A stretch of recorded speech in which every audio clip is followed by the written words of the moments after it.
방향성, 동적 균형 이런 거예요.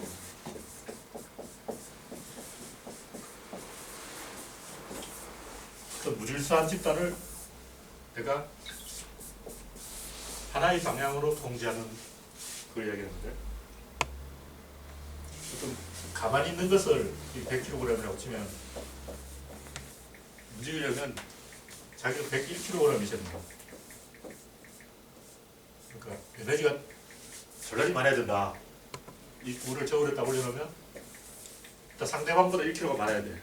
근데 상대방이 100kg이기 때문에 내가 거기서 101kg를 해야 된다는 거죠. 그럼 이 100kg라는 게 뭐냐? 가속도라고. 우리는 잘 모르는데 이 100kg가 바로 중력이 가속도라고. 그래서 우리는 정지해 있는 건 가속도가 없잖아. 그런데 아니야. 정지해 있는 가속도가 있어. 이를 들면 가속도가 있어. 그래서 자기 몸무게가 바로 가속도다. 그러니까 가만히 있는 것을 움직이려면 그 가속도만큼 힘이 필요하다. 근데 어떤 동적인 것, 움직이는 것은 그러고 있기 때문에 이건 시간적으로 분할이 된다고. 다시 말해서 이 100kg가 시간으로 나누면 100개의 시간으로 나누면 1kg을 줄어버려요. 다시 말해서 1kg의 힘으로 움직이는 것을 움직일 수가 있다. 다시 말해서 정지해 있는 거는 이걸 움직이려면 100kg가 있어야 되는데 이게 굴러가고 있다면 살짝 이렇게 건드려도 움직인다는 거죠. 그러니까 이게 시간과 속도가 있는 거죠. 그러니까 움직이는 것은 아주 작은 힘으로 움직일 수도 있지만 속도가 있어야 된다. 단 느리게는 안 되는 거지. 그러니까 이거보다 더 빨라야 된다. 어쨌든 작은 힘으로 움직일 수 있다. 그리고 대칭으로 교착시키는 것은 상대방이 이렇게 올 때 자기 이렇게 막으면 되는데 이때는 상대방과 똑같은 힘으로 막을 수가 있어요. 여기는 상대방보다 조금 더 빨라야 되는데 이건 상대방과 보다 빠를 필요가 없다. 그러니까 상대방이 100kg 나도 100kg고 하여튼 이렇게 막아서는 것은 굉장히 적은 힘으로 막을 수가 있다. 특히 이제 그렇게 좁은 골목길이라고 하면 상대방이 100명이라도 한 명이 다 막을 수 있다고. 그러니까 이렇게 갈수록 힘이 적게 든다는 거죠. 그래서 최종적으로 내가 말하는 동의 동이라는 것은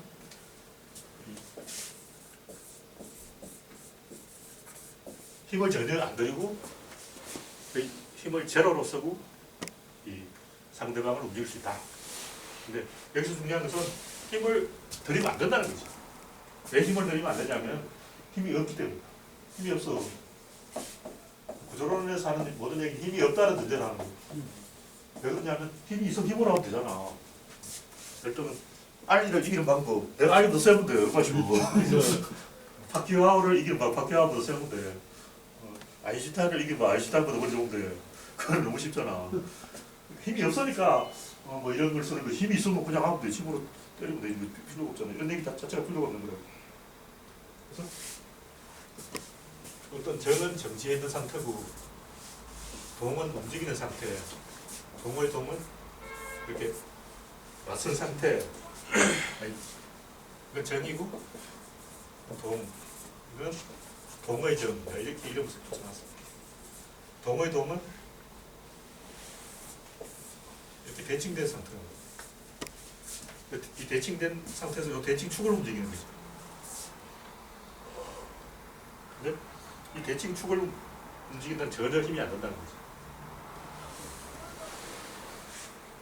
방향성은 이 대칭축을 약간 이렇게 앞으로 끌어들이는 거예요. 그러니까 그냥 이렇게 그 시소나 저울처럼 그냥 수평을 맞추는 게 아니고 이렇게 끌고 가. 대칭이 되면서 이렇게 끌고 간다. 이게 방향성이라는 거지. 이렇게 끌고 가면 전혀 힘을 들이지 않고 거의 제로의 힘으로 통제할 수 있다. 실제로 다 그렇게 해. 예를 들면 뭐 은행에서 금리를 통해서 정부 당국이 이자를 뭐 어떻게 제한한다거나 금리를 어떻게 하거나 수의 공급을 어떻게 하거나 물가를 조정하거나 이런 거는 손 안 대고 코 푸는 거라고. 정부에서 실제로 쓰는 정책 수단이 완전히 힘을 하나도 안 들이고 완전히 전체 모든 조직을 제어하는 것이다. 그래서 실제로 이런 힘을 전혀 들이지 않고 쓰는 것을 일반적으로 광범위하게 쓰고 있기 때문에 이걸 이상하게 생각하면 안 돼. 너무나 당연한 거고. 지난번에 좀 얘기했던 것 같은데 이제 이 정은 힘이 있는 사람이 힘 없는 그 힘이 있는 사자가 힘이 없는 토끼를 힘으로 제압하는 거고, 이건 치타가 병이 빨리 가서 따라잡는 거고, 그거는 이제 사자가 호수까지 딱 지키는 거고, 이건 포위하는 것입니다. 포위해서 상대방을 뺑뺑이로 돌리는 거죠. 근데 이렇게 포위를 하면 이 안에 벽이 있고 바깥에도 벽이 있는데, 이 바깥 똑같은 벽이지만 바깥이 더 많은 공간을 차지하기 때문에, 이 많은 공간을 차지하기 때문에 여기서 이렇게 또 움직여주면 이 안에는 가속이 된다고. 그래서 이 지렛대하고 같은 건데, 이 지렛대를 이렇게 움직이면 또 축에 힘이 걸린다는 거지. 힘이 이쪽으로 전달돼요. 그래서 가만히 앉아서 여기서는 살짝 펴줘도 여기서는 엄청난 효과가 나요. 지렛대하고 똑같은 거지. 지렛대를 그렇게 살짝 움직여도 여기는 완전히 깨진다고. 축에. 그래서 이쪽이 없다고 치고 이쪽을 지렛대라고 치면, 지렛대를 이렇게 움직이면 여기는 굉장한 힘이 걸린다. 이렇게 지렛대를 이렇게 움직이면, 근데 여기가 각이고 이쪽으로 보게 하는 것이 방향선이다. 집단을 지렛대 형태로 만들면 된다고. 실제로 그 정치라든가 경제, 사회 모든 문화의 원리가 실제로 이렇게 쓰고 있다. 일상생활에서 내가 오늘 말씀하면 실제로 다들 그 보이지 않는 소설처럼 쓴다고. 이게 미켈란젤로의 천지창조, 하나님과 인간의 처음부터 딱 가려고 하는데 그 접점은 움직이지 않는다고. 양쪽은 움직여요. 양쪽이 움직일수록 이 접점은 안 움직여요. 이제 남자와 여자가 데이트를 하려고 한다면 어제는 오후 3시에 전화를 했다. 오늘도 오후 3시에 전화를 해야 돼. 그 다음 주도 오후 3시에 전화를 해야 돼. 그래야 신뢰가 생기는 거예요. 그래서 그 전화하는 시간을 딱 정해놓고 계속 같은 패턴으로 해서 내가 상대방한테 관심이 있다는 걸 보이는 거지. 그런데 이제 결정적으로 의사표시할 때는 그거를 다시 틀어버려야 돼. 매일 오후 3시에 연락하던 사람이 오늘 연락 안 했다. 그럼 상대방이 막 걱정이 돼서 난리가 나는 거예요. 그래서 중요한 것은 예스로는 상대방을 통제할 수 없다는 거야. 그럼 어떤 여자가 있는데 내가 꽃을 하나 줬다. 예스잖아. 엑스 말하는 예스는 상대방 질문에 대한 대답의 예스가 아니고 내가 능동적으로 어필하는 걸 말하는 거야. 근데 그거는 아무 의미가 없어. 그냥 그 상대방과 나하고 어떤 약속이 상방의 어떤 접점이 형성된 게 아니기 때문에 제가 뭐 기분 좋은 일이 있는가 보다 이렇게 생각한다고. 실제로 이제 드라마에 흔히 나온 얘기인데 여자가 자기한테 웃으면서 초콜릿을 갖다 주는 거야. 그래서 관심 있는 것보다 홀좀 흥분해서 막 이렇게 하고 있는데 알고 보니 발렌타인데이였다. 그래서 알고 보니 다 사탕을 받았다. 그래서 좌절하고 막 그런다고. 실제로 남녀가 그 연락을 할 때 처음에는 반복된 이렇게 상호작용으로 신뢰를 형성한 다음에 그 신뢰의 접점을 변화시키는 방법으로 상대방을 통제한다. 그래서 양떼가 사슴을 몰이할 때도 양떼가 사슴을 몰이하는 게 아니라 늑대가 사슴을 몰이하거나 양치기 개가 양떼를 몰이할 때도 양치기 개가 이렇게 있다면 이쪽으로 몰아야 된다. 근데 이쪽으로 양떼가 세려고 하는 거야. 그럼 양치기 개가 재빨리 이쪽으로 가서 여기 막아야 되잖아. 그래서 양치기 개가 이쪽으로 양떼가 못 가게 이렇게 슉 가서 딱 막으면 양떼가 내려가 버린다. 이쪽으로 못 가는 거야. 그래서 다시 양치기가 이까지 와서 다시 이쪽으로 몰아. 그럼 또 이리로 가버려. 갔다 하다가 결국 양떼 몰기 실패가 되는 거야. 그래서 양치기 개는 한반도 양떼는 엄청 많은데 어떻게 양치기 개가 원하는 이쪽 새끼를 안 빠지고 저끼를 안 빠지고 이쪽으로 몰 수가 있냐고. 그래서 일단 양치기 개는 양떼하고 규칙을 만들어야 되는 거죠. 너하고 나하고 거리는 10m다. 이렇게 딱 정해놔야 돼. 근데 양치기 개가 왔다 갔다 하면 안 돼. 항상 10m라는 안정거리 딱 유지를 해야 된다. 이렇게 그러면 양들이 쟤는 10m까지 오는 놈이다 하고 이제 신뢰가 딱 생긴 거지. 소실점이 딱 만들어지는 거지. 보이지 않는 점이 딱 생긴다고. 거의 거리는 10m라는 거죠. 근데 어느 순간에 이게 5m로 가까워졌다는 걸 이쪽으로 가는 뜻인가. 이렇게 양들이 알아챈다고. 그래서 양떼가 이쪽으로 서려고 하면 이쪽에서 이쪽으로 10m에서 5m를 줄여주면 돼. 그러면 양떼가 이쪽으로 가고 이쪽으로 싹 간다고. 이쪽으로 가다가 이쪽으로 간다고. 그래서 양떼는 여기서 여기까지 왔다 갔다 해도 원하는 대로 컨트롤할 수 있다는 거죠. 보이지 않는 소실점을 이용해서 서로 간에 신뢰를 주고 그 신뢰를 이용해서 양치기계는 가장 적은 거리를 왔다 갔다 하면서도 양떼를 전부 이쪽으로 움직이게 할 수 있다. 근데 이제 좀 서투른 양치기계는 그게 안 돼. 초보 양치기계는 이 거리를 못 만들어. 그래서 양떼가 헷갈려. 저 새끼가 왜 저러지? 도대체 어디로 가라는 거야? 그래서 양떼가 엉뚱한 길로 가버린 거야. 그럼 양치기계까지 또 가서 여기 또 막아야 돼.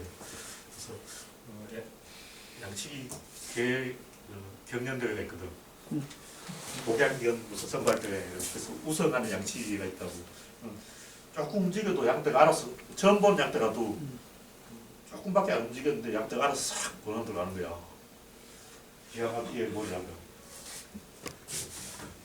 그 남녀 간에도 그런 보이지 않는 소실점도 있고 사회에도 있고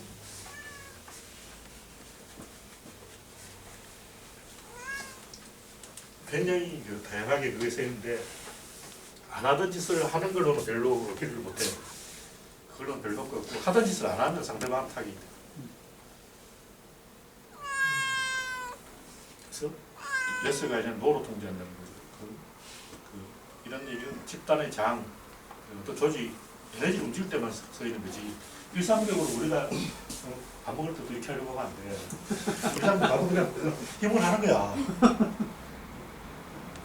실험 선수가 힘으로 이겨야지 무슨 양치기계처럼 이렇게 왔다 갔다 하겠냐고. 근데 이제 자기가 서로 부임한 한국 축구 국가대표팀 감독이다. 그러면 양치기계 감독을 해야 된다. 그때 힘으로 제압하려고 하면 아무도 말을 안 해요.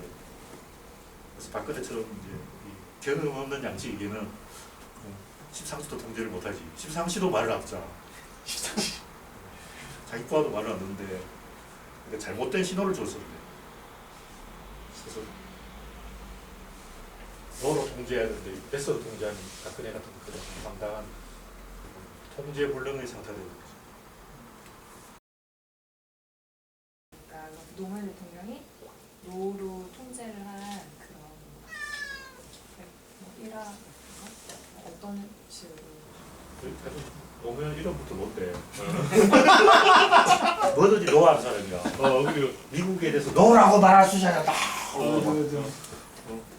반미도 못하냐. 그부터 시작해서 굉장히 많은 노를 한 사람이에요. 병공전하고 단이라도 안 한다고 노! 그러고 막 땡깡 부리고 혼자서 맞아. 뭐든지 다 안 한다고 했습니다. 그래서 그야말로 노만을 계속 외친 사람이다. 근데 이제 국민들이나 이런 대중들한테 엄청난 신뢰, 항상 일정한 눈높이 그렇죠. 그런 걸 보여주고 그 기득권이나 아니면 어떤 중대한 결정에서만 항상 노를 통해서 어떻게 보면 이제 노를 너무 많이 해서 네거티브의 마신으로 몰렸는데 그 이명박이가 예스를 많이 했지.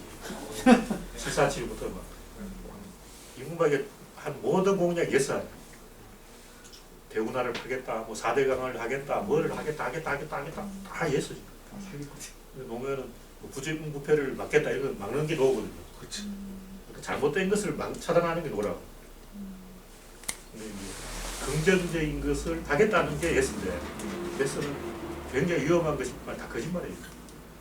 하면 안 돼.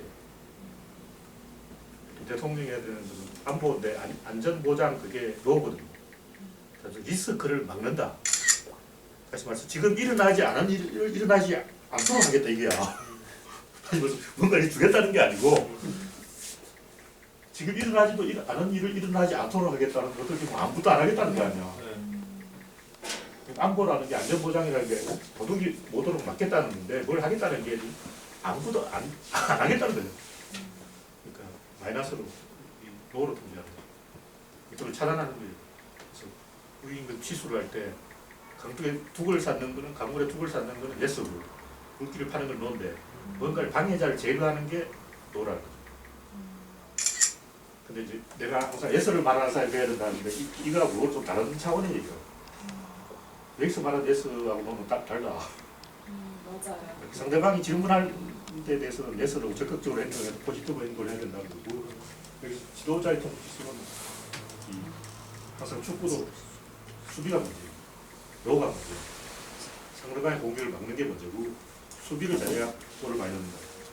근데 우리는 이제 지도자가 아니고 선수일 때는 예술을 해야지. 선수는 예술을 하고 감독은 노를 해야 되고, 감독은 미스를 막는 게 제일 중요해요. 그만큼 노를 많이 한 사람이었다. 감독이 노를 하는 게 보통 이제 지도자들이 잘못하는 오류 중에 하나가 자꾸 지도자가 하려고 하거든요.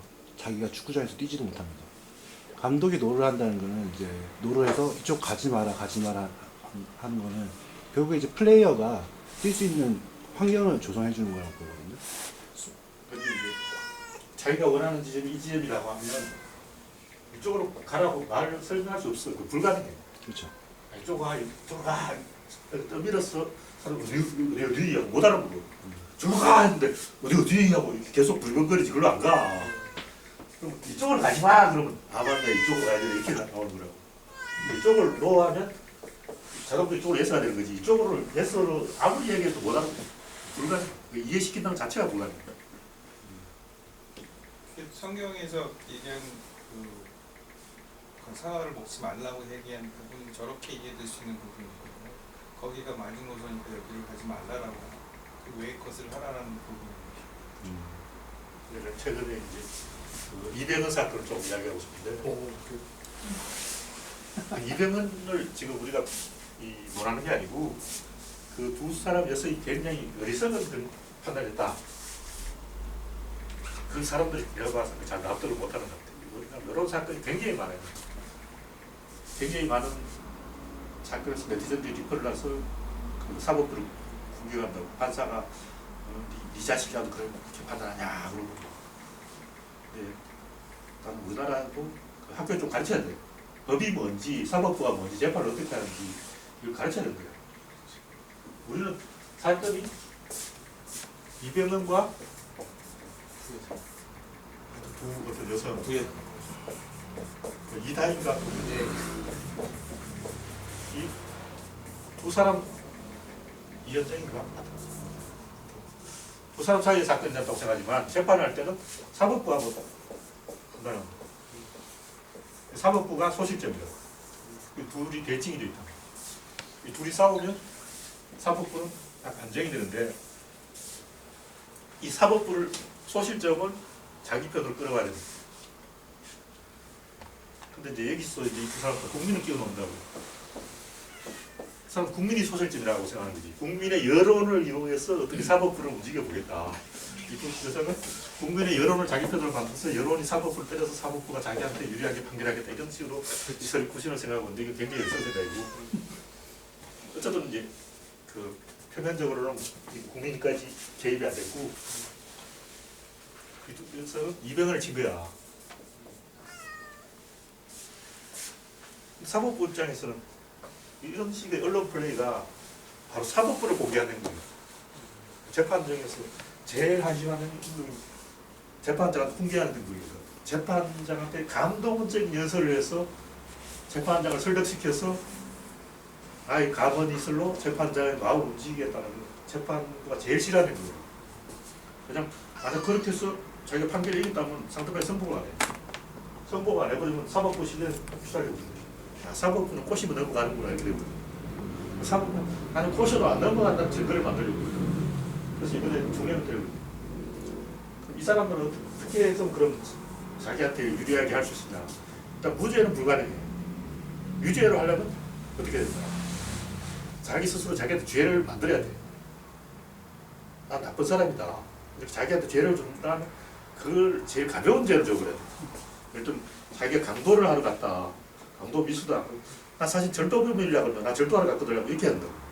그럼 절도죄로 한 3개월 이렇게 책임을 받는 거지.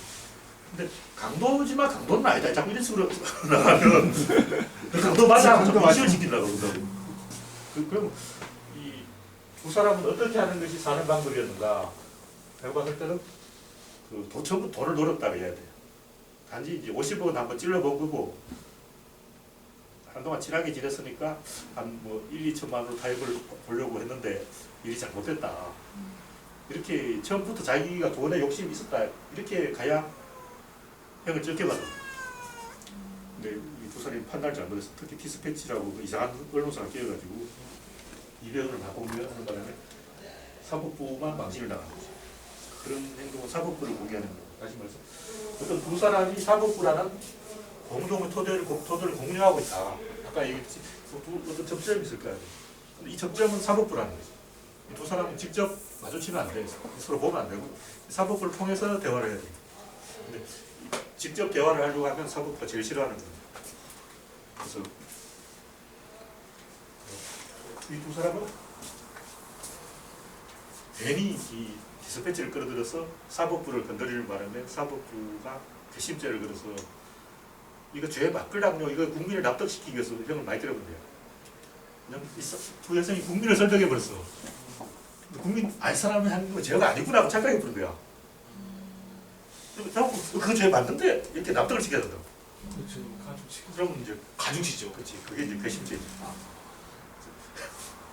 그래서 자기가 뭔가를 잘못했을 때는 빨리 자수를 해버려야 돼. 단 작은 걸로. 만한 죄를 저질렀을 때는 빨리 요만한 죄를 내가 이거 내가 했는데요. 빨리 얘를 맞고 이렇게 해버려야 돼. 와. 그러니까 작은 걸 안 했다고 자꾸 우기면 큰 게 자꾸 덧나죠. 박근혜처럼 자꾸 큰 게 자꾸 막 드러난다고. 작은 거를 빨리 들켜버려야 되는데 작은 걸 계속 감추다 큰 걸 들킨다고. 그래서 죄를 지었을 때 왜 이런 얘기를 하냐면 이런 사건 굉장히 많이 비슷하지 않거든요. 그 놀이터에서 꼬맹이가 34만 원짜리 파카를 주고 가버렸어. 근데 꼬맹이들 원래 그래. 꼬맹이들은 놀이터에 있으면 이상한 옷을 갖고 간다고. 나도 놀이터 뭐 임자업을 하고 갖고 갔다고. 그런 거 갖고 가는 거야. 그게 죄라는 걸 인식을 못해. 근데 이제 돌려줬어. 아버지한테 혼나고 이제 아버지가 갖다 놔! 그래서 다시 이제 원래 자리 갖다 놨어. 근데 이제 그 옷을 잃어버린 사람의 아버지가 그 범인을 잡아서 네가 우리의 옷 훔치갔지 해서 차 안에 30분 가졌다는 거야. 그래서 혼을 냈는데 여기서 이제 문제가 뭐냐면 사고를 하는 거야. 그러니까 그 옷을 잃은 아버지 입장에서는 죄가 도둑놈인데 왜 내가 도둑놈한테 사고를 하냐. 근데 그 애 입장에서는 애를 30분이나 차 안에 가둬가지고 납치 상황인데 애를 납치해놓고 왜 사고를 안 하냐. 이게 서로 이제 막 붙어가지고. 근데 그 사과 안 한 사람이 끝까지 사과 안 해서 실형을 뭐 6개월인가 3개월을 받았다 그러는데 미안하다고 딱 사과 한마디만 끝나는 사건이었어. 미안하다고 한마디를 안 해서 그것도 끝까지 사과를 안 하니까 이것이 유죄라는 걸 인식시켜야 되기 때문에 중형을 때린다고. 그래서 그 애를 차 안에 가둬서 30분 동안 가둔 거는 범죄가 아니에요. 훈계하려고 그랬다고 되거든. 근데 그게 사과를 안 하는 거는 유죄라고. 그래서 이런 문제는 우리 사회의 어떤 공유된 어떤 시스템, 질서 체계 이런 건데 이 질서 체계는 그 범죄라는 것이 직접적이지 않아. 우리는 이제 범죄에 대해서 직접적이라고 생각하죠. 일단은 피해가 있고 뭐 이런 거. 그렇지. 일단 여기 100만 원을 가져갔다면 내가 100만 원 돌려주면 되나 이렇게 생각하고 100만 원을 가져간 거는 이게 100만 원의 범죄라 이렇게 생각하죠. 그게 중요한 게 아니고 그 동네가 좀도둑이 출연한 동네라고 그러면 딱 떨어져. 그건 이제 터무니없는 대란이 일어난 사건. 사법부가 보호하려는 것은 100만 원이 아니야. 그 사회 전체의 어떤 안정된 어떤 시스템이지. 하지만 이 동네를 좀도둑이 출연하지 않은 그래서 부동산까지 폭락하지 않은 안정된 사회를 만들어야 되지. 100만 원 훔쳐간 거는 그건 문제가 아니야. 그냥 돌려주면 돼. 100만 원 훔쳐갔다고 돌려주면 되잖아. 실제로 재판 판결을 보면 중죄인데도 어이없게 병범죄로 풀려나고 좀도둑인데도 막 중형을 받거든. 고집 피워서 그래. 좀도둑인데 자기가 좀도둑이라는 걸 인정하고 재범을 안 해야 되잖아. 그래서 재범을 안 하겠다. 내가 도둑질한 거 맞다 그러면 무죄 받으면 아니 그 집행유예를 풀어주고. 근데 끝까지 자기가 잘못 안 했다고 우기면 얘는 위험한 놈이다. 그래서 위험 제가 말씀드렸어요. 너 그럼 위험하니까 계속 교도소에 있어. 계속 교도소에 시설 좋으니까 그렇게 계속 있어 그런다고. 실질적으로 죄에 대한 어떤 정확한 인식이 되게 그러니까 잘못 이해되고 있는 부분이 너무 많은 거잖아요. 지금 되게 많아요. 그렇죠. 그러니까 내가 얘기하는 요 두 사람이 어떤 공유된 토대, 그 토대를 흔드는 게 죄지. 얘를 때리면 죄가 아니라.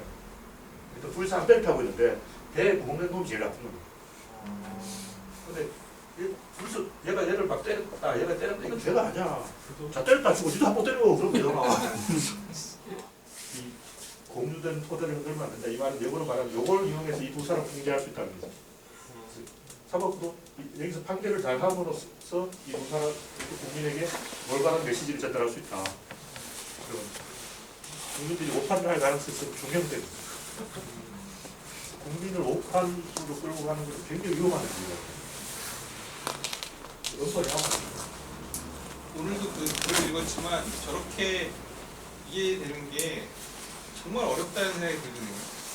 그러니까 일반적인 뭐 국민적인 정서라고 할까 이런 부분에서 저걸 뭐 그냥 이병헌이 돈이 많고 유명하니까 얘네들이 다 했다라고를 이해하기 쉽지 이게 정말 사법부가 정말 법의 어떤 뭐 의미라든가 철학이라든가 체계 때문에 이렇게 했다라고 이해되는 부분이 얼마나 있겠냐는 거죠. 근데 이제 직관적으로 사람도 상당히 이걸 알고 있는 게 조현아 사건. 조현아가 뭘 잘못했냐고. 그냥 말 한마디 잘못한 거야. 너 내려 이거 말 잘못한 거야. 말 잘못했어. 잘못했다 사과하면 되잖아. 근데 공유되는 시스템 이거는 우리나라 게임 아니거든. 한국이라는 건 전 세계에 공유하는 거야. 그래서 70억을 흔들어 버렸다. 70억을 막 흔들었어.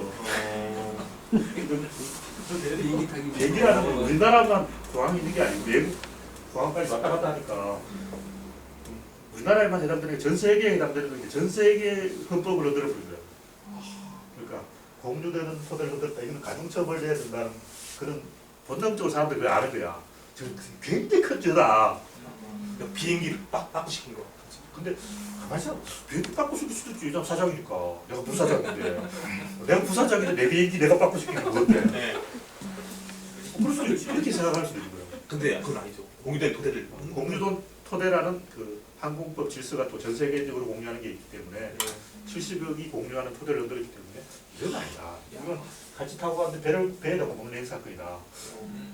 조연한 서로 이렇게 때린 사건이다 이렇게 생각하지. 내가 한 번 때려서 니도 한 번 때려. 너도 나한테 너 내려 하고. 네가 조연하고 내가 사부장 1일 사부장 할 테니까 네가 나한테 너 내려 그래. 내가 내릴게. 이러면서. 그러니까. 그러니까 어느 면에서 예술론을 얘기하실 때도 제일 중요한 토대를 흔드는 게 저는 그렇죠. 감동이랄까 전달력이 크다고 얘기하는 게 토대가 무엇인지를 정확히 보고 뭐 흔든다랄까 뭐 그쪽을 향한다라든가 이런 얘기가 예술품인 것이고 나머지 건 물건인 것이고 이런 얘기들이 중국 무슨 그 걸작들 보고 괜히 열심히 해놨어. 아기자기하게 막 엄청 정성을 들여놨어. 근데 이렇게 이 한 방향으로 끌고 가는 어떤 둘이 대칭이 돼 있을 때 이 대칭을 한 방향으로 끌고 가는 그런 게 없으면 그 가치가 없는 거예요. 그냥 이 아저씨가 노가다 많이 했구나. 아무리 정밀하게 만들어봤자 근데 열심히 한 거지. 그건 그냥 단순한 비교고 예술이라는 것은 결국 인류 전체를 한 방향으로 끌고 가는 거예요. 인류 전체 이쪽 방향 앞으로 이거다 하고 이제 방향을 제시하는 사람이 스티브 잡스다. 그것이 중요하다는 건 요것을 살짝 건드리면 굉장히 많은 가치를 창출할 수 있다. 그리고 이걸 건드리는 건 전혀 돈이 안 든다. 물감만 좀 있으면 되고 물감 살 돈만 있으면 된다. 김무성 걔는 예술을 할 수 없으니까 그리고 기자를 카메라를 이용해서 수첩을 예술은 이게야 이렇게 할 수는 없잖아. 이걸 수첩을 다 보여줄 수는 없다고. 그래서 김무성이 그러는 거구나. 김무성도 많은 사람이야. 나는 예술을 한 적이 없어. 나는 그냥 가만히 있었다고.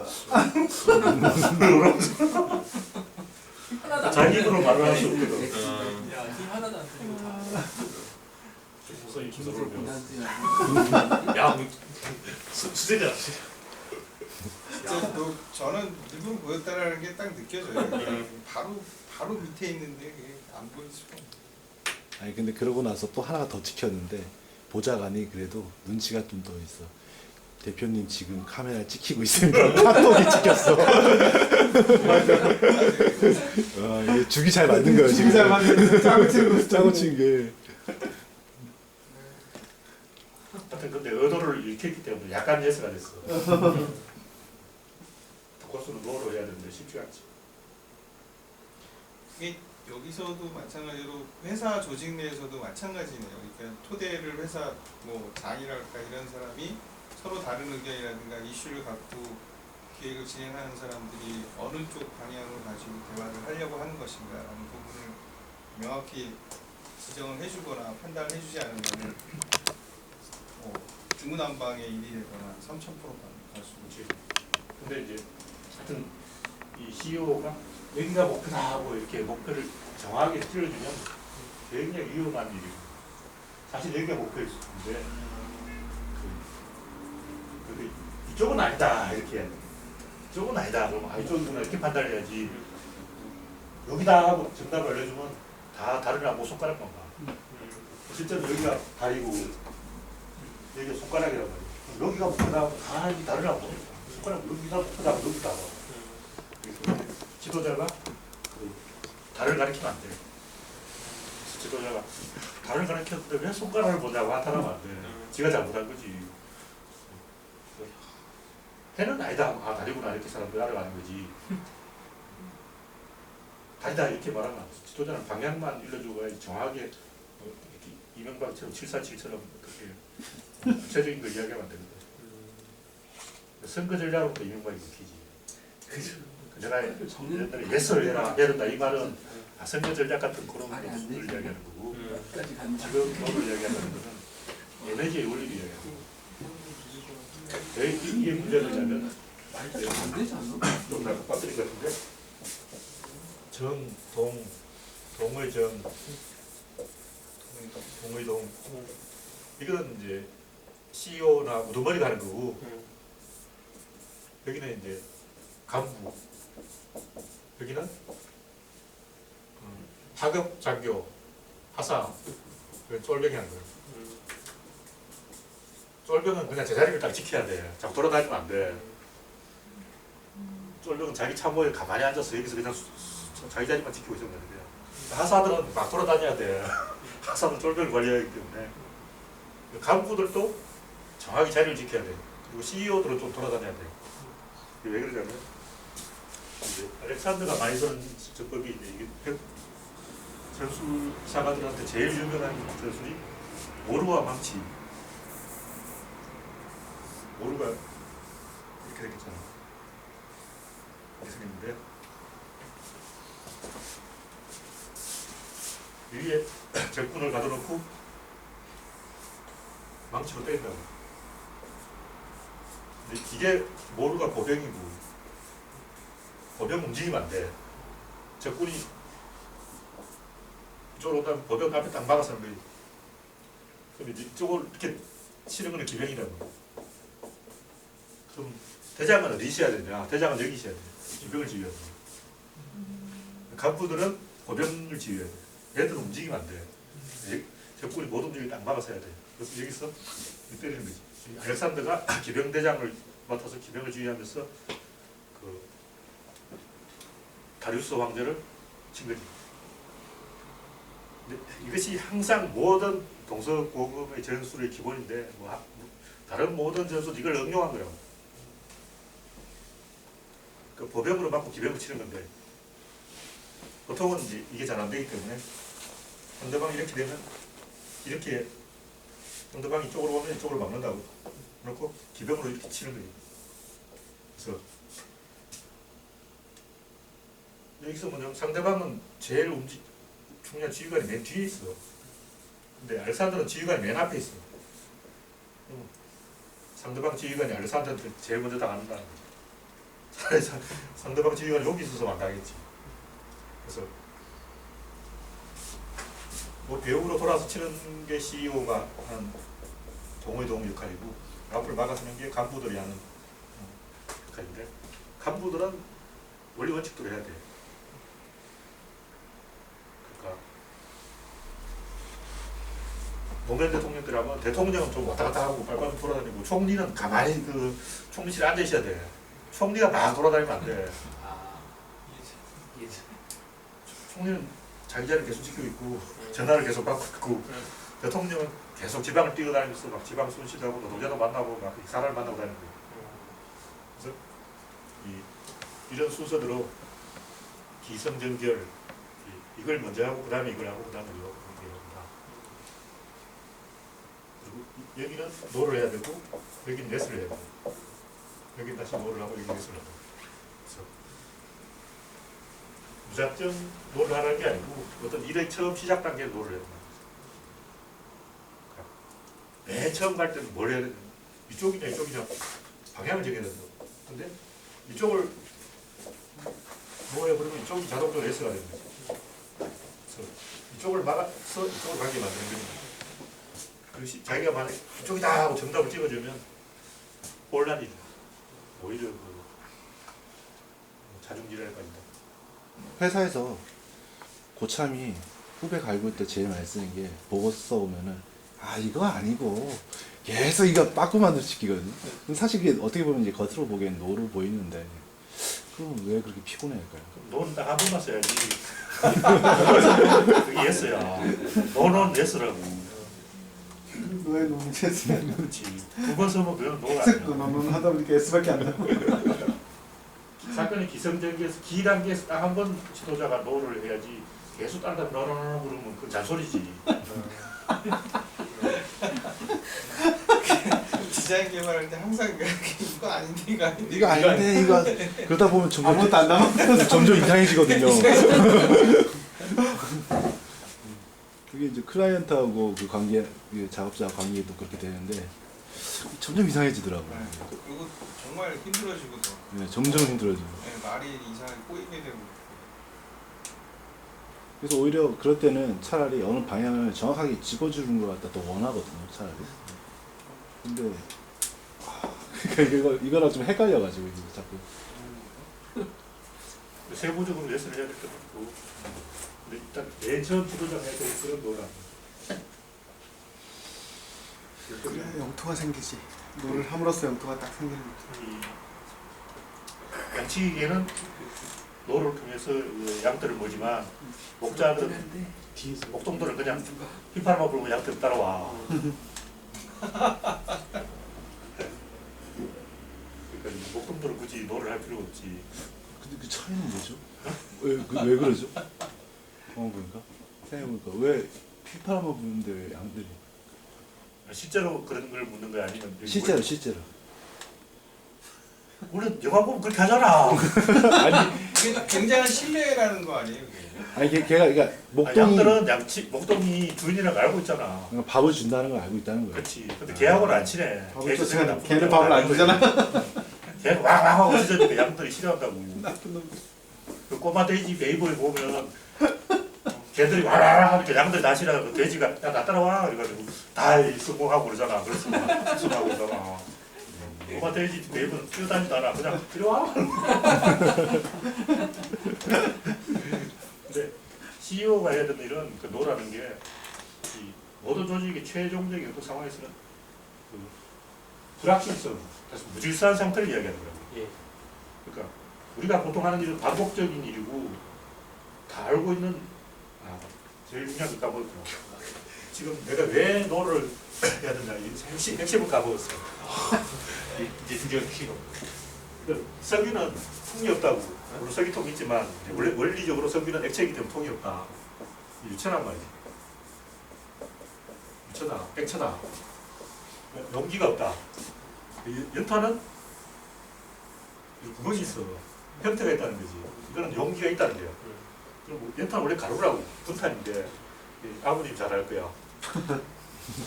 연탄 원래 가루인데 점토를 섞어서 압착을 해서 형태를 만들었단 말이야.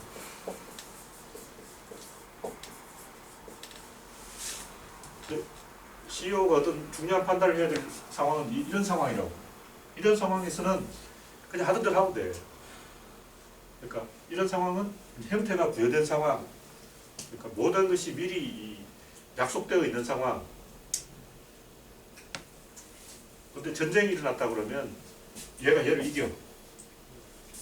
얘는 형태가 있기 때문에 형태가 있다는 건 뭐냐? 과장, 부장, 이런 중간 관리자가 있다는 거지. 근데 얘는 그 중간 관리자가 없어. 그래서 이 전쟁 혁명과 같은 어떤 비상시에는 그 무질서한 군대가 질서 정립한 군대를 이겨. 그래서 그 이탈리아군이 왜 패했냐면 이탈리아군은 2차 대전 때 정말 약하다고 소문났잖아. 하루 종일 제시훈련하는 거야.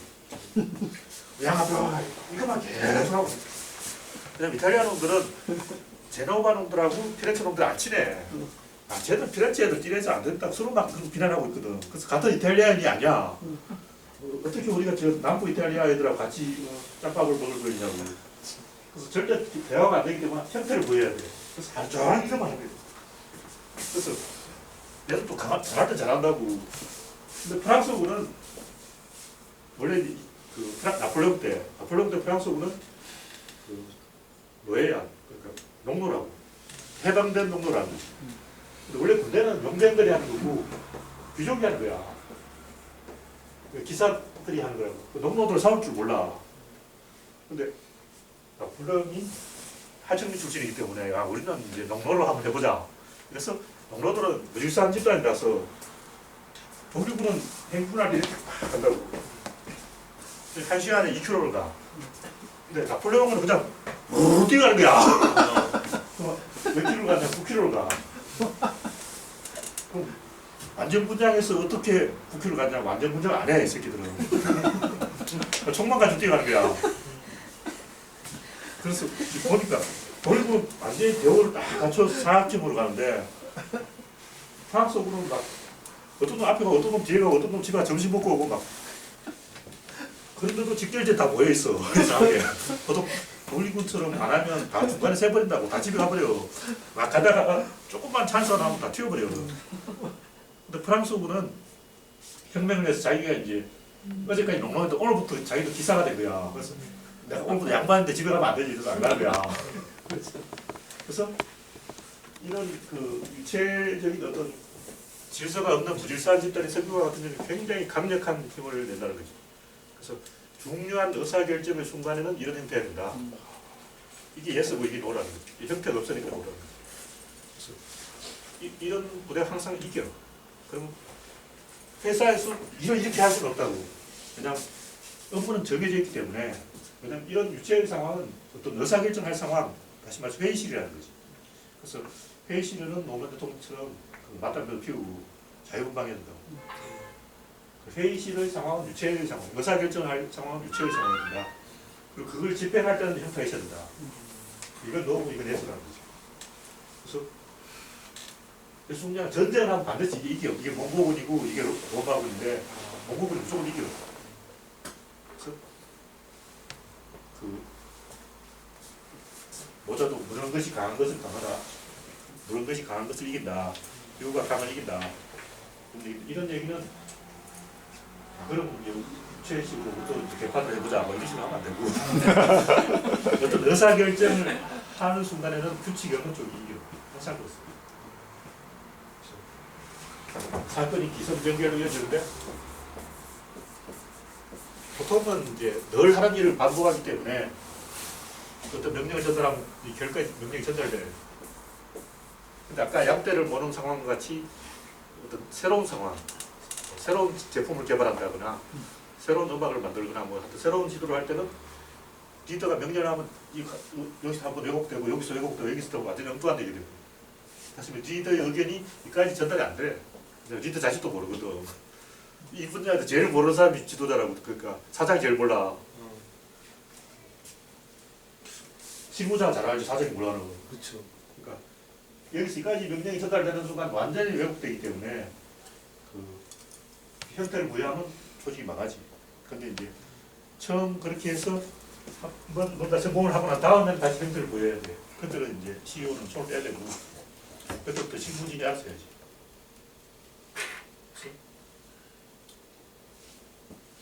군대는 당연히 이 질서 있는 군대가 무질서한 군대를 이긴다. 그러나 혁명과 같은 어떤 결정적인 상황에서는 무질서한 군대가 질서 있는 군대를 이긴다. 의사결정은 원곡을 정하고 그걸 실무적으로 집행할 때는 회사식으로 해야지. 그 민주당이 의사결정을 개판으로 하고 신무도 개판에서 막았잖아.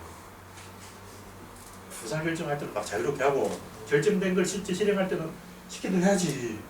실행할 때도 개판으로 해버리면 완전히 꽝돼버리지. 그래서 지금 내가 하는 이야기, 이 동호회 동으로 한다는 것은 또 중요한 의사결정을 말하는 거예요. 그러니까 한 번도 안 가본 길을 갈 때 그렇게 한다. 근데 늘 가는 길을 그렇게 하면 안 되지. 그럼 그게 이제 회사를 처음 창업했을 때 단계하고 회사가 어느 정도 일정 궤도에 올랐을 때 단계하고 CEO가 취해야 될 행동이 좀 다르다는 거죠. 그러니까 CEO가 회의실에서 할 때하고 실무자들이 현장에 일할 때는 다르다는 거죠. 그렇죠. 여기서 내가 강조하는 것은 의사결정을 얘기하는 거예요. 그 철학과 방향성이 필요한 중요한 어떤 의사결정, 뭐 선거를 앞두고 또 뭐 대선에서 이기려면 굉장히 자유롭고 역동적인 분위기를 만들어야 된다고. 평소에 그렇게 하면 당나라 군대 되지. 완전히 나가지. 민주당이 그게 안 되잖아. 대선할 때 개판을 하고 계속 개판을 하잖아. 근데 실제로 사람들이 가장 많이 헷갈려하는 게 어떤 회사 분위기도 자유로워야 된다 뭐 이런 식이라든지 그래서 실제 현장에서는 굉장히 많이 헷갈려 하거든요. 그래서 이 어떤 이상적인 회사 분위기라고 해야 되나? 그걸 갖다 어떤 민주적이고 그 자유적이고 뭐 자유스럽고 이런 걸 하는데 민주당이 그래서 맨날 망하고 있잖아요, 사실. 그래서 그런 부분이 좀 그러니까 무형의 그 아까 얘기한 소실점, 무형의 통제 방법이 있어야 되는데 그게 없어. 보이지 않는 그릇을 담아야 되는데 그냥 그릇이 없어. 그러니까 이 우리 회사처럼 뭐 제복도 안 입고 그냥 자유스럽게 막 하고 이렇게 하려면 퇴근 시간이나 이런 걸 칼같이 지켜야 되거든. 그렇죠.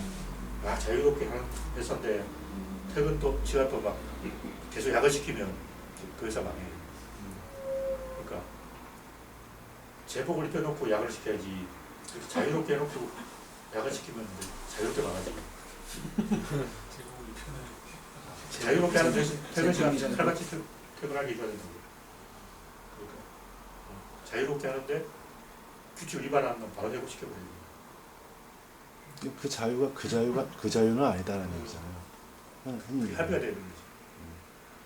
그러니까 어느 정도 자유라고 해도 우리도 이제 어느 뭐라고 해야지 범위라는 게 있는 거잖아요. 그 범위 안에서의 자유. 좀 말씀하시는 게. 보통 우리나라는 그 대가리들이 자유를 안 주는 이유가 자기들 규칙을 안 지켜. 자유롭게 규칙을 어겨. 그러니까 제일 높은 사람이 제일 늦게 출근하고 그렇죠. 퇴근도 안 하고 계속 밤에 직원들 갈구고 이렇게 자기는 자유롭게 규칙을 어기면서 양복 입으라고 강요하는 거 아니야. 자기들 규칙을 안 지키니까 이제 직원들한테 형식적인 규칙이라고 지키라 이거고 그 반대로 이제 만약 미국처럼 그 구글처럼 분위기가 자유롭다. 근데 개판으로 그만 직원이 있으면 바로 해버릴 거예요. 그렇죠. 이제 그건 이 회사가 처음 딱 창업하면 직원들 나이가 다 똑같아. 다 20대야. 그래서 말 안 들으면 존나 갈군데. 근데 이제 나이 차가 생기면 50대가 20대 직원을 갈구면 안 되지. 못 가죠. 그러면 중간 간부한테 야 내가 쟤좀 갈고 봐 이렇게 시킨다고. 그럼 굉장히 이제 골치 아픈 사건이 나지. 그러니까 병장이 이등병한테 이등병을 못 갈고. 그러니까 병장은 상병 옆으로 친다고 그럼 상병 1병을 부르죠. 그 1병이 화장실을 데리고 가. 그러니까 자유로운 분위기가 되려면 직원들 나이가 다 똑같아야 돼. 그래서 한번 그 회사 안에 나이 차이가 딱 생겨버리면 분위기가 자유롭지 않아. 만약에 똑같이 않을 수도 있으면 강제로 똑같이 만드는 방법이라 써야겠네요. 그러니까 이를테면 상하라는 그런 질서를 의도적으로 깨버리면 나이를 똑같이 만드는 문제도 좀 개그 없었다 그러잖아. 그렇죠. 난 그거 찬성이야. 근데 저도 잘 모르겠어요. 그 부분 참 어려운 아니, 부분인데. 그걸 안 해도 왜냐하면 본인도 하는 일이 다양하기 때문에 전차병이면 전차병 이렇게 다 다른 부서가 있기 때문에 실제로 그 부대도 애들한테 물어보니까 어떤 부대는 개판이래. 그게 없다는 거야. 없어요. 병장하고 이등병하고 같이 막 이렇게 올라다니는 부대도 많대. 그래서 개판되냐 마냐 그런 부대도 잘하더라고. 그래서 그게 엄격한 부대가 잘한다는 거는 옛날 생각이고 옛날에는 쓸데없이 그 처우가 열악하기 때문에 공기 잡을 일이 많았지. 요즘 월급도 많이 주잖아. 공기 잡을 일이 옛날만큼 없어. 괜히 공기 잡더라고. 그래서 몇몇 보직은 이게 질서가 필요할 거라고 생각하지만 대부분은 내가 봤을 때는 그냥 대부분 없는 게다. 근데 그렇게 되면 이제 예전에는 유형의, 그러니까 눈에 보이는 계급이라는 어떤 그런 질서나 규칙이 있다면 그걸 없었을 때는 무형의 규칙이라는 게 생길 거라는 얘기잖아요. 결국에. 그래서 부대 안에서 그걸 잘 컨트롤하면 되는데 내가 볼 때 행정 편의주의지. 그렇죠. 부대는 사고만 안 하면 되거든. 부대는 사실 존재할 이유가 없다고. 부대가 없어도 돼. 그냥 어차피 다 제대하는 것인데 군대는 존재하기 위해 존재하는 거 아니야. 그러니까 존재하는 척하면 돼. 지금 여기서 이야기하는 유체, 에너지 이런 거는 그 기성전결의 기회에 해당하는 사건이야. 결로 갈수록 힘으로 해야 돼.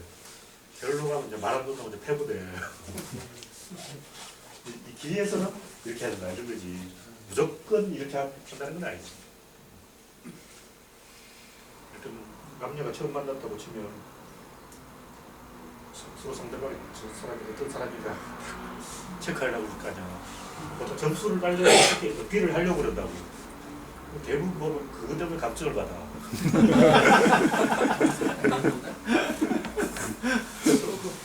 어떤 남자는 과묵하게 한마디는 가만히 있더라고요. 짜증나게. 굉장히 미녀가 그 남자한테 반해서 막 사귀었대. 근데 알고 보니까 나중에 알고 보니까 아는 게 없어서 가만히 있었대. 들은 얘기죠. 그 미녀한테 들은 얘기. 민낯한테요? 예. 그러니까 굉장히 많은 남자를 만났는데 예. 다 막 잘 보려고 여자한테 막 들이대잖아. 근데 가만히 있는 남자가 제일 마음에 드는 거야. 그래서 다 바꾸시키고 그 가만히 있는 남자하고 사귀었다는 거야. 근데 알고 보니까 아는 게 없어서 가만히 있었대. 진짜 저도 가만히 있어야겠어요. 그러니까 안 할 짓을 안 해야 돼. 너무 가만히 있어도 안 되겠지만 하여튼 말하자면 그렇다. 김동률이 옛날에 뭐 헌법이나 그걸 다 공부했어요? 근데 딱 그 사람들이 그 아까 이병헌 이야기 있잖아요. 이병헌이 다 나쁜 놈이라고 다 보니까는 이건 나쁜 놈이지. 나쁜 놈인데. 나쁜 놈이죠. 아니 나쁜 놈 맞는데 이제 내가 판사 입장에서는 여론을 중시하냐 아니면 이 어떤 걸 중시해야 되냐 그게 토대를 볼 줄 아는 중요한 거는 그 두 사람이 언론 플레이를 한 게 자기한테 손해됐다는 거야. 자기한테 손해될 짓을 했다는 거야. 자각이 없이. 그래서 어떤 죄를 지었을 때는 제일 빨리 제일 약한 죄를 풀어버리는 게 제일 편해. 그러니까 작은 죄로 의사결정이 되도록 유도를 하는 거죠. 실제로 이렇게 머리 쓰는 사람 많은데 사실 저 잘해요. 그거. 작은 잘못을 군대 같은 데서도 이건 눈에 보이는 당겨놔야 돼. 그러니까 청소하라 그러고 토요일 되면 검열하러 온다고 너무 깨끗하게 해놓으면 안 돼. 그럼 새끼들 해보자는 거냐. 그래서 살짝 욕먹을 하나 꺼내놔야 돼요. 누구나 뻔하기 때문에 잘못됐잖아 하고 가버려. 오래 머무르게 하면 안 되거든. 아니 너무 깔끔하면 지적할 게 없으면 간부도 이제 당황하기 시작하잖아요. 걔들은 지적하는 척하면 시간 끄는 게 목적이기 때문에 결국 지적한다고. 어떻게든 지적해. 어차피 지적당할 거면 빨리 이제 문 앞에 입구에서 지적당하자. 민주당이 이렇게 담는 그릇이 없다고 그러셨잖아요. 그러면 그 그릇이라는 게 뭐 어떤 산 사람한테 좀 중심되는 인물한테 힘을 실어주고 이런 거를 얘기하시는 거예요. 그러니까 유계 질서가 없고 서열이 없어요. 그 말을 안 해요. 일단은 새누리당은 국회의원들 모이잖아요. 그러면 이제 강연회 같은 거 하면 국회의원들 중간에 안 일었어요. 끝까지 듣고 있어. 민주당은 강연회 하면 국회의원들 다 단상에 와서 한 사람당 30분씩 연설을 해. 그거 안 가. 그러고 있다가 이제 행사 시작하면 다 없어졌어. 다 없어졌어. 새누리당은 와서 아무 개인당 인사만 하고 자기 가는데 민주당은 나와서 마이크 잡고 안 넣는 거야. 안 넣고 30분씩 연설해. 그거 다음날 밀어내. 그래서 또 이러다가 본 행사 개최도 누구도 없어요. 저기 어디 갔지? 없어졌어. 낯익은 풍경인데. 새누리당은 좀 말을 들어요. 이번에 이제 개판 상황이 됐지만, 근데 그 무조건 앉혀놓을 수도 없잖아요. 그치.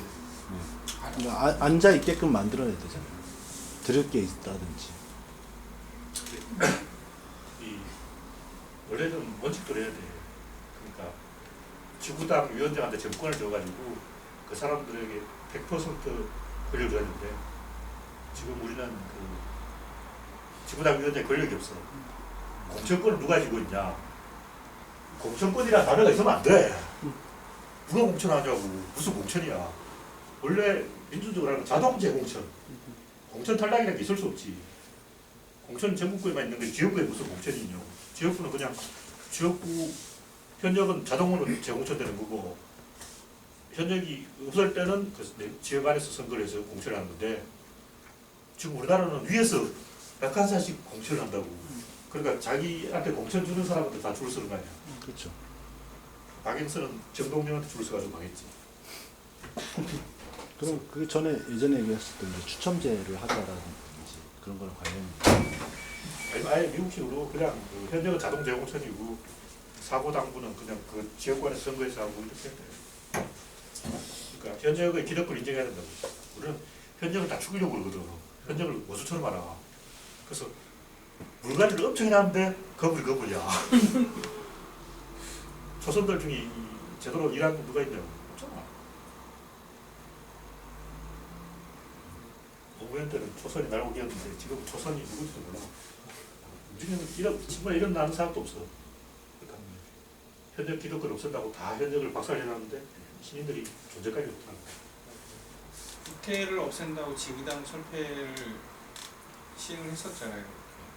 그러면 그 아이디어를 낸 사람이 판을 정말 잘못 읽은 그런 부분입니다.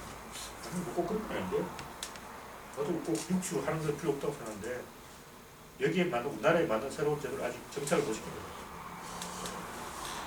그래서 내가 이제 인터넷 지구당 뭐 이렇게 해서 네티즌 지구당도 만들어라고 이런 얘기를 하거든요. 네, 봤어요. 봤어요. 그러니까 옛날식으로 미국식으로 하는 게 좋다는 건 아니고 그것도 문제가 있지. 근데 지금은 이것도 저것도 아닌 상황이죠. 공천권이라는 단어 자체를 없애야 돼. 그래서 그 기사에 한국 축구 이제 기사 쓴 것 중에 조광래에서부터 이런저런 실험만 하고 정통성이 뭐가 안 생겨서 지금 어떤 스타일 자체가 또 실험 단계로 또 와 있는 이런 것이 정말 안타깝다라고 얘기한 게 지금 민주당 얘기가 똑같은 얘기네요. 원래는 스타 플레이어가 나오고 걔한테 10골 잡았는데 2002년 이후에 스타가 안 나오니까 사람이 없지. 내가 말할 때 절대로 사람들이 축구 선수들이 다 야구하러 갔는지 한 가지 보면 베스트 11을 만들 사람이 없다는 거야. 상식적으로 그 선수 몇 명 빠져나간다고 팀이 흔들리면 안 되거든. 지금 보면 선수 2000년 부상다 또 어쩌구나 하고 좋댔다 그러고 막 난리 났어. 그게 말이 되냐고. 난 대회에서는 빠져나가도 표시가 안 나야 되는데 차돌이 한 명 있는 거하고 없는 거 차이가 엄청나고 이건 말이 안 되는 거야. 지금 주전한 30명만 빠져버리면 팀이 문제돼. 그럼 그 말이 이제 주전하고 비주전하고 시력차가 크다는 그런 얘기잖아요. 그거는 주전은 옛날에 좀 뛰었던 사람이고 비주전은 이제 새로 떠오른 사람인데 그만큼 인물이 안 큰다는 거지. 인물이 없다는 거지. 왜 그럴까요? 내가 얘기했잖아. 기화시켜야 된다고. 한 3명 정도 기화시켜야 돼. 브라질. 다른 나라는 다 그렇게 선수가 없으니까 조달을 하는데 우리나라는 선수도 없는 조달도 안 하고 어쩌겠다는 거예요. 브라질에서 3명만 내려오는데 카타르가 거기는 11명 중에 9명이 기화 선수가. 저기 어디 대단하다. 다 귀하.